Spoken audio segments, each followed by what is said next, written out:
Shalom, bonjour. Merci beaucoup d'avoir cliqué sur ce canal encore. Merci beaucoup pour votre fidélité, merci beaucoup pour votre collaboration. Que le Seigneur continue, par collaborer avec vous en tout temps. Qu'il continue par vous inspirer aussi, qu'après avoir écouté ces enseignements, ces séances sur la foi, que votre foi puisse grandir en tout temps. Voilà, nous sommes aujourd'hui en train de parler de la charité, ou bien carrément nous voulons parler du terme charité. La charité avant Jésus-Christ.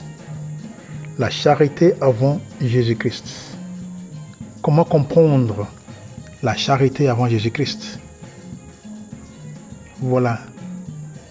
Mais quand même, avant de parler de ce terme charité qui est l'une des vertus, l'une des trois vertus, la foi, la charité et l'espérance. Mais la charité dont nous voulons parler maintenant, c'est quoi cette charité, ce terme?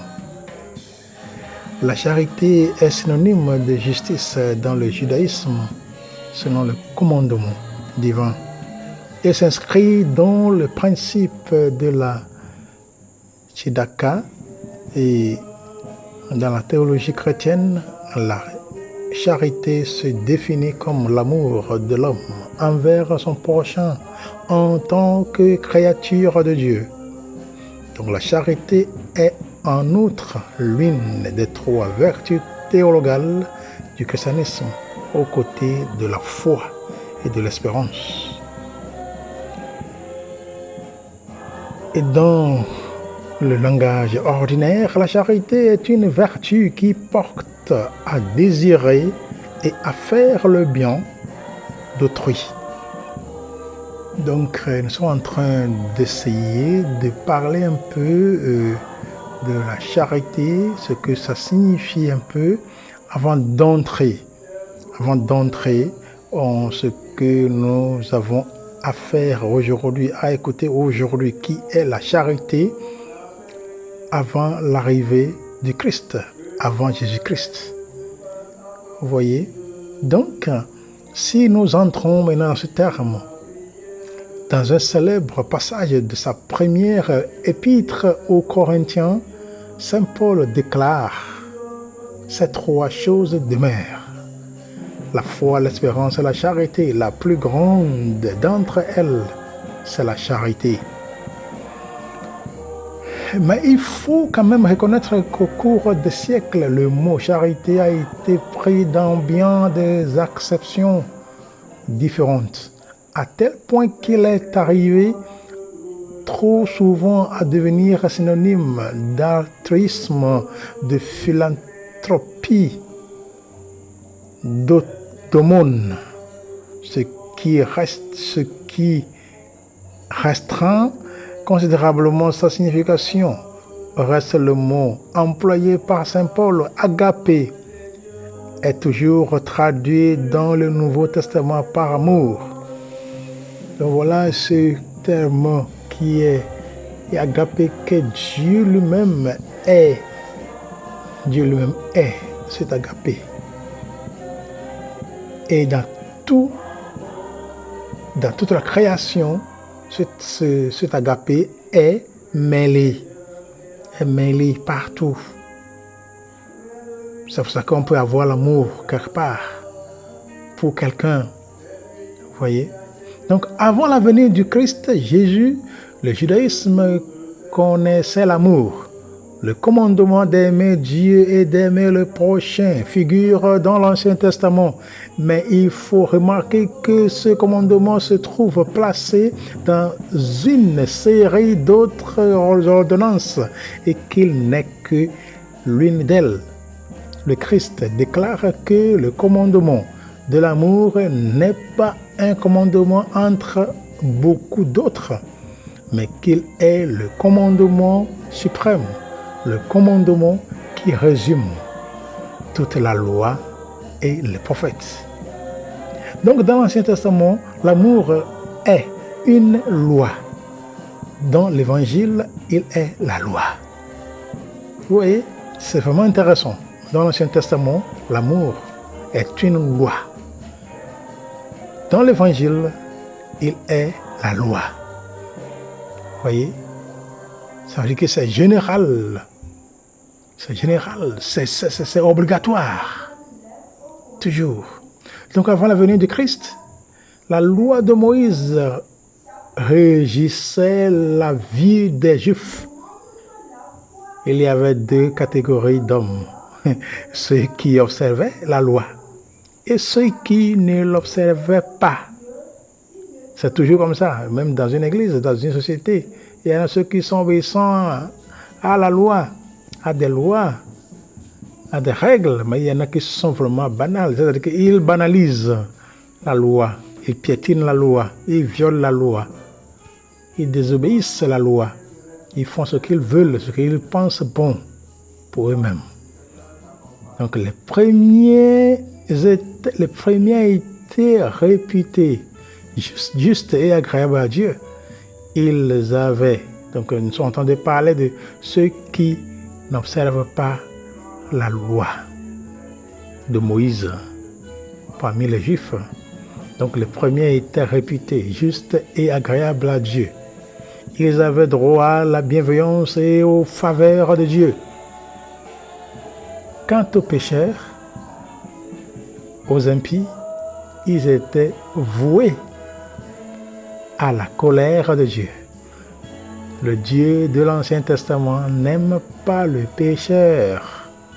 Un psaume affirme, Yahvé connaît la voie des justes. Quant à la voie des pécheurs, elle-même a la ruine. Donc le Christ proclame que Dieu aime tous les êtres, qu'ils soient dignes d'être aimés ou qu'ils en soient indignes, qu'ils soient justes ou qu'ils soient pécheurs.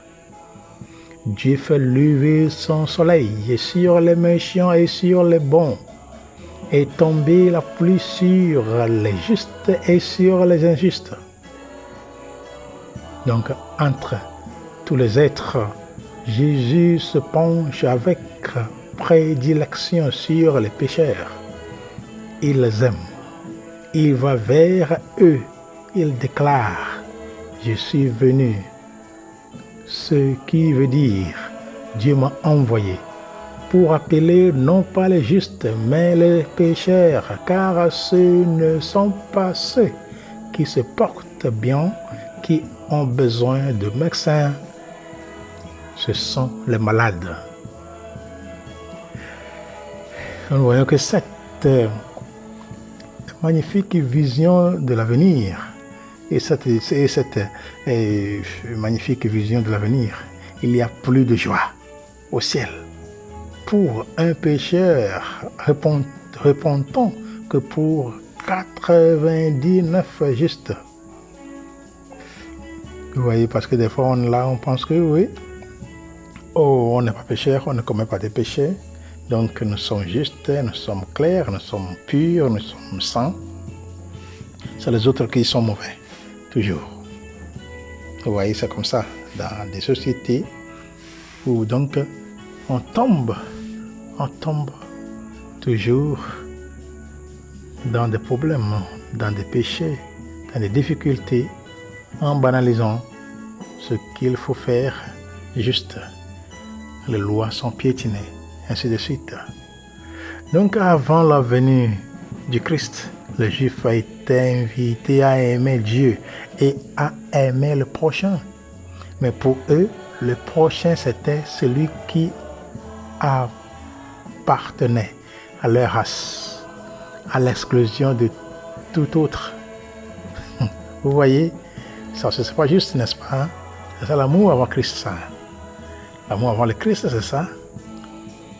Pour les Juifs, vous voyez, pour eux, le prochain, c'était celui qui appartenait à leur race, à l'exclusion de tout autre. Donc, si vous ne faites pas partie de leur tribu, de leur race, vous n'êtes pas aimé, vous êtes exclu. Tous ceux qui ne faisaient pas partie de leur clan, de leur tribu, étaient réputés par eux étrangers, voire ennemis. Leur Dieu était le chef de leur clan. Il aimait et protégeait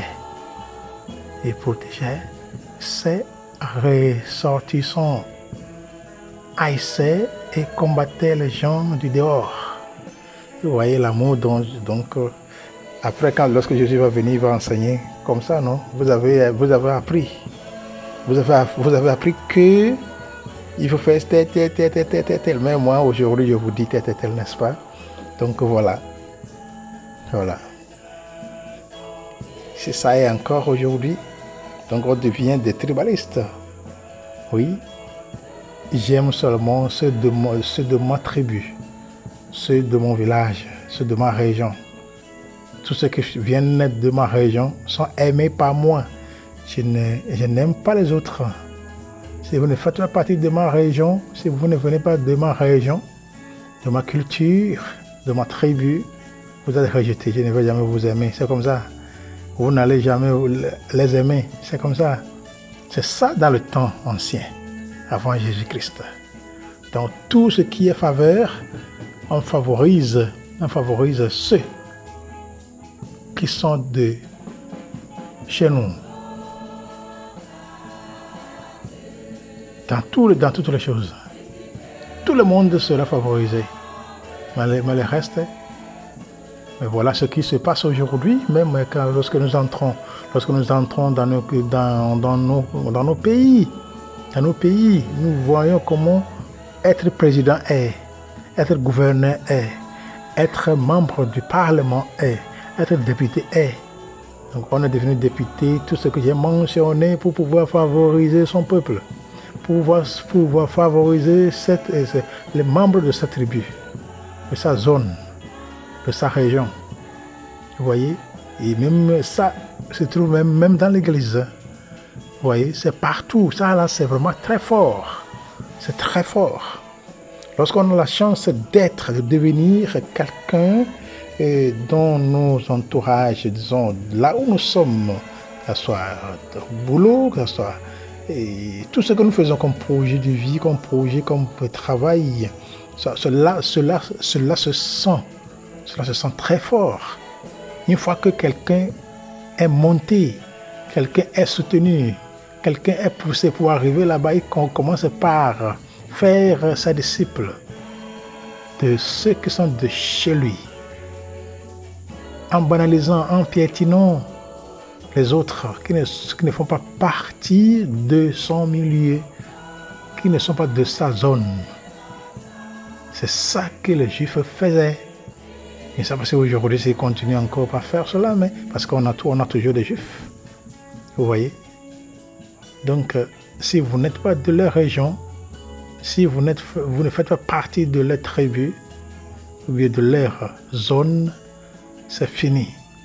C'est fini pour toujours. C'est seulement Dieu qui peut descendre pour pouvoir sauver. Voilà. Le Christ enseigne un amour universel. Voilà. Le Christ, lui, il a enseigné un amour universel. Dieu est le Père de tous les hommes, sans aucune exception. Et le prochain est tout être, quel qu'il soit. Ici déclare l'apôtre Paul, il n'y a ni juif, ni grec, ni esclave, ni maître, ni homme, ni femme. Vous êtes tous un en Jésus-Christ. Galates, saison 3, 28. Voyez? Donc vous ne pouvez pas aimer seulement ceux de votre maison, ceux de votre tribu, vos frères et sœurs seulement. Sinon ça va devenir comme népotisme. Donc pour les Juifs, ils faisaient cela. Ils restaient seulement, leur amour était restreint. Mais pour Jésus, maintenant Jésus est venu. Pour lui, l'amour est universel. Jésus a déclaré l'amour universel parce que Dieu aime tous ses enfants. Dieu aime toutes ses créatures. Il n'y a pas d'exception. Voyez, donc pour Jésus, c'est ça. C'est cette charité dont nous sommes en train de parler, qui est amour. C'est pour tout le monde. Amour dans le cœur. Si on est blanc, si on est rouge, si on est noir, noir, rouge, blanche ou bleu, n'importe quelle couleur que nous avons, il faut savoir que l'amour, c'est le même. Parce que nous avons tous de l'eau et du sang dans le corps, n'est-ce pas? Il n'y a personne qui n'a pas de... Il n'y a personne qui n'a de l'eau ou du sang dans son corps. Chaque être humain, nous avons tous de l'eau et du sang dans le corps. Donc ça veut dire que nous avons ce sentiment envers les uns les autres. Donc le juif qui s'acharnait à observer la loi avait le sentiment de se lever vers Dieu. Il s'enrichissait, il grandissait sa personne. Il marchait à la conquête d'une vie immortelle. Le Christ demande à ceux qui veulent être ses disciples de tout donner. Il dit au jeune homme riche, vends ce que tu possèdes et donne-le aux pauvres et puis viens avec moi. Il recommande à ses disciples de n'avoir rien à eux. Si on te prend ton manteau, abandonne aussi ta tunique. Il leur dit, sauver sa vie, c'est la perdre. Perdre sa vie à cause de moi, c'est la sauver. Saint Paul va jusqu'à déclarer, je souhaiterais d'être anathème, séparé du Christ, pour mes frères et sœurs. Romains 9.3. On le voit, il y a une opposition radicale entre l'amour tel que le vivait l'homme de l'Ancien Testament et l'amour dont le Christ a aimé les hommes et dont il a voulu qu'ils s'aiment les uns les autres. L'amour chrétien est bien, comme l'a écrit Nietzsche, une transmutation de toutes les valeurs antiques. C'est ça. Donc le Christ a apporté au monde quelque chose d'entièrement nouveau. Non pas un Dieu nouveau, mais des rapports nouveaux, une nouvelle communion avec Dieu. Vous voyez? Donc tout ce que nous sommes en train de dire ici, c'est que l'amour avant le Christ et l'amour après et pendant le Christ et l'amour après le Christ. Voilà. Avant le Christ, l'amour était comme ça pour les Juifs qui existaient. Ils savaient l'amour de Dieu. Ils aiment Dieu, ils expriment cela, ils exprimaient cela, l'amour de Dieu et l'amour du prochain. Et le prochain, c'est ceux qui sont autour d'eux. C'est ça, ceux qui sont autour d'eux, qui sont de leur tribu, qui parlent leur langue, qui sont de leur race, ainsi de suite. Et voilà ce qui oppose l'amour que Jésus est venu déclarer. Jésus a déclaré l'amour universel. Que moi je suis du nord, vous êtes du sud. Que moi je sois blanc ou rouge. Et vous êtes n'importe quelle couleur. Lorsqu'on se croise, on devient amis. On s'aime les uns les autres. C'est ça même que Jésus a déclaré pour nous. Cet amour universel. Mais sachez que nous sommes en train de parler de l'amour, disons, de la charité avant Jésus-Christ. Mais quand même, étant comme débat, nous ne pouvons pas parler seulement de l'amour dans l'Ancien Testament seulement, sans mentionner Jésus, parce que c'est lui qui va venir pour faire la différence. Donc, c'est comme ça qu'un débat est fait. Voilà, et parlant de la charité, c'est ça, c'est un terme qui est vraiment vaste, qui est profond, que l'on doit toujours étudier, entrer, voir comment Dieu veut que nous vivions dans ce monde où l'amour de Dieu est grand, plus que nous. L'amour de Dieu est plus lourd que nous. L'amour de Dieu est plus vaste que nous,